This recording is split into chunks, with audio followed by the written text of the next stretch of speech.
Welcome to BE 170A1. And let me apologize because I know I'm going to say ABE 170A1 at some point in time, and that's because I've taught it that way for 7 years. This is the first module that I'll be using the term BE 170A1, which is for Biosystems Engineering. And this course is all about water. So I hope you have a good time. And let's go ahead and take a look at some of the things we've got coming up. Well, first of all, you can always go to the course home. And the course home will have the announcements for the news feed. You should check those every day. You can take a look at it. The dates will change, of course, depending on the semester. But let's take a look at what we typically have. We have a welcome. It tells you what you need to do, which is the getting started module. Read the syllabus. Do the course introductory module. And then become familiar with the course resources under the content tab.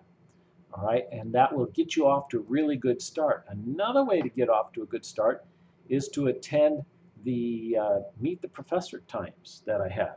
And so I'd like to talk about that just a second because you can get 10 extra points, which out of 1,000 points means it's 1% on your grade, which can be very important at the end of the semester. So the times will be different each semester or summer session, depending on what you're signed up for. But take a look at that in the news feed, and you can see when you can come in and meet for the Meet the Professor bonus. And there's going to be several times throughout the semester when there's opportunities for extra credit, and you can get up to 10% added onto your grade by various activities.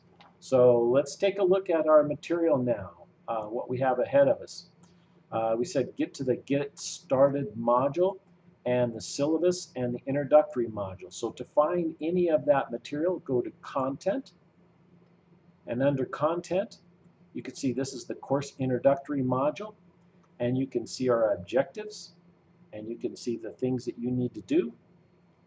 And then the way you get around in the course is you select either the readings, the videos, or the introduction. And then after you do that, then there's introductory module quiz, or each week, each module, there are usually quiz questions associated with it. So very simple. You go to the module, you take a look at the objectives, you complete the materials that are listed there. So let's just see what we have under readings here for the introductory module. Read the syllabus. Not a big thing to do, but it's an important thing to do. It won't take you very long.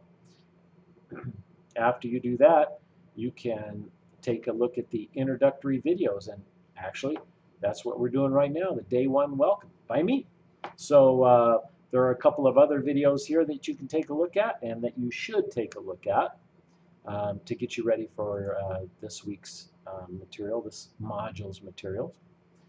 Introductions in the discussion forum. So let's go to introductions.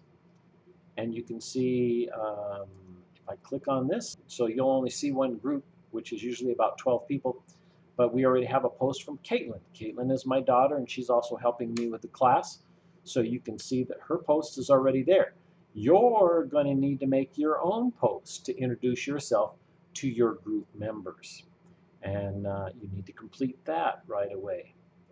Of course, right away means by when it's due in the syllabus. So let's go to the syllabus and see if we can find out when things are due. And you can see we have the syllabus about this course. You need to read and be familiar with all of the content in the syllabus. We have some information about me, about my office hours, about examinations, writing requirements, course format and teaching method. All of that kind of good stuff is in there. Let's take a look and see what other things we can find in there, like our schedule. So here's our course schedule. And you can see our course schedule. The way this is going to work is, if you're taking a look at your schedule, it could have different dates. Each semester is different. But you always have a starting date. And on the introduction module, it must be completed before any other modules can be completed. And then depending on your schedule, you probably also have to do Module 1. So Module 1 then needs to be accessed after you complete the introductory module. Otherwise, you won't be able to finish the quiz 1 questions until you've completed the intro quiz questions. So I hope that's clear because it's important. Finish the intro first, then Module 1. And the same as each week, you check out the schedule and you see what you need to do. We'll go back to the content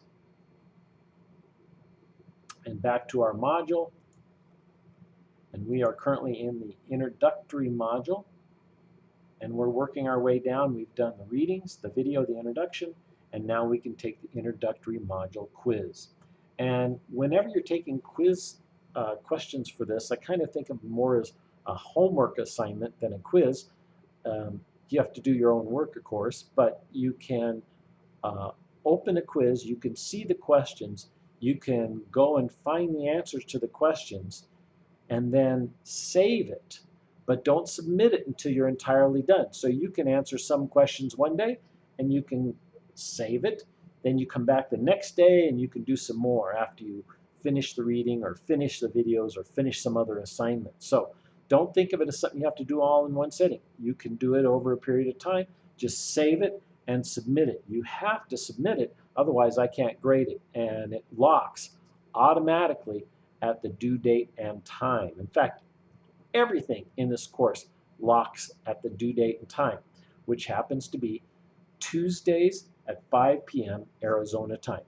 So unless you hear otherwise, and I don't normally do otherwise, you need to have everything done prior to 5 p.m. on Tuesdays. And so I get a lot of students that will try and submit something at 4:49 or 4:59.